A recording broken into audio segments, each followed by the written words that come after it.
எனக்கு புரியல இந்த மாதிரி ஆளுங்கள்லாம் எப்போதான் திருந்துவாங்கன்னு சொல்லி. பொள்ளாச்சியில் ஒரு துவக்கப்பள்ளியில் சார் போயிருக்காரு. சார் யார் தெரியுமா?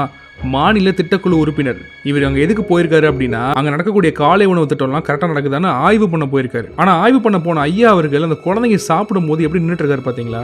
சார் இதே மாதிரி உங்கள் பேத்தி உங்கள் பேர பிள்ளைங்கலாம் கொஞ்சம் சாப்பிடும்போது இந்த மாதிரி தான் ஷூ காலோட பக்கத்தில் போய் நிற்பீங்களா? இவங்களாம் கேட்க யாருமே கிடையாது. இவங்கெல்லாம் வந்து ப்ரைவேட் ஸ்கூலில் காசு கொடுத்து படிக்க வைக்கிறதுக்கு வக்கு இல்லாமல் தான் வந்து அரசு பள்ளிக்கூடத்தில் வந்து படிக்கிறாங்கன்னு நினச்சிட்டு இருக்கீங்களா சார்? இந்த அரசாங்கம் உங்களை அந்த பள்ளிக்கூடத்துக்கு அமைச்சதுக்கான காரணம் என்ன?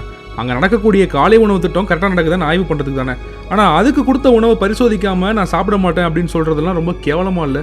நீங்கள் ஒரு வாய் கூட அந்த சாப்பாடை சாப்பிட மாட்டீங்க. ஆனால் அந்த சாப்பாடை குழந்தைங்க எல்லாம் வருஷம் தமிழ்நாடு ஃபுல்லாக இருக்கக்கூடிய எல்லா அரசு பள்ளிக்கூடங்களையும் சாப்பிடணும். அப்போ அது உங்களை பொறுத்த வரைக்கும் அவ்வளோ கேவலமான உணவா? சார் ஒன்றே ஒன்று புரிஞ்சுக்கோங்க, அந்த குழந்தைங்களோட அப்பா அம்மாலாம் வரி கட்டுறாங்க இல்லையா, அந்த வரினால தான் நீங்கள் ஒவ்வொரு வேலையும் சாப்பிட்டுட்டு இருக்கீங்க. இங்கே மக்களுக்காக மக்களால் உருவாக்கப்படுறது அரசாங்கமே தவிர அரசாங்கத்துக்காக உருவாக்கப்பட்டவங்க மக்கள் கிடையாது. பள்ளிக்கூடத்தில் வந்து சத்துணவு கூடத்தில் வந்து பள்ளி விழுந்திருக்கு, இதனால மாணவ மாணவிகள் வந்து ஆஸ்பத்திரியில் அனுமதிக்கப்பட்டிருக்காங்கன்னு சொல்லி ஒரு வாரத்துக்கு முன்னாடி ஒரு நியூஸ் கேள்விப்படுறோம்ல.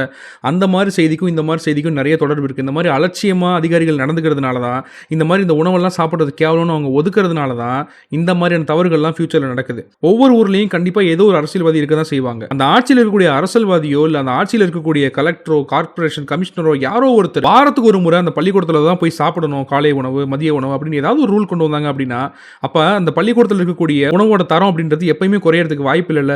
அதிகாரிகள் வருவாங்க, சாப்பிடுவாங்க, சரியில்லைன்னா கண்டிப்பா நம்மள வேலையை தூக்கிடுவாங்கன்ற பயம் அவங்க வேலை பார்க்குறவங்களுக்கு இருக்கும்ல. ஏன் அந்த மாதிரி ஒரு அடிப்படை கட்டமைப்பு கூட இங்க இல்ல? ஏன்னா இந்த கட்டமைப்பை உருவாக்குறவங்களோட பசங்கள்லாம் பிரைவேட் ஸ்கூல்லையோ ஃபாரின்லையோ ரொம்ப நல்ல இடத்துல இருக்காங்க. இங்க வேர்வை சிந்தி காசு சம்பாரிச்சு வரி கட்டக்கூடிய மக்களுடைய குழந்தைங்க எல்லாருமே வழி இல்லாம கவர்மெண்ட் ஸ்கூல்ல இருக்காங்க. நம்ம ஊர்ல மட்டும்தான் government school, government hospital, government transport அப்படின்னா எல்லாமே கேவலம். பிரைவேட் ஹாஸ்பிட்டல், பிரைவேட் ஸ்கூல்ஸ் அப்படின்னா எல்லாமே டாப் கிரேட். இந்த கட்டமைப்பு மாறணும் அப்படின்னா நம்ம நாட்டில் இருக்கக்கூடிய நிறைய அடிப்படையே மாறணும். நாங்க பிரைவேட் ஸ்கூல்ஸ்ல கொடுக்குற மாதிரி பெரிய பெரிய ஃபீச்சர்ஸ்லாம் கொடுங்க, ஏசி மாட்டுங்க, எல்லா ஃபெசிலிட்டிஸும் கொடுங்க அப்படின்லாம் கேட்கல. அடிப்படையாக அந்த குழந்தைங்களுக்கு கிடைக்க வேண்டிய கல்வியும் தரமான உணவும் தான் கேட்குறோம். அதை கூட கொடுக்க முடியலன்னா என்ன சார் பண்றது?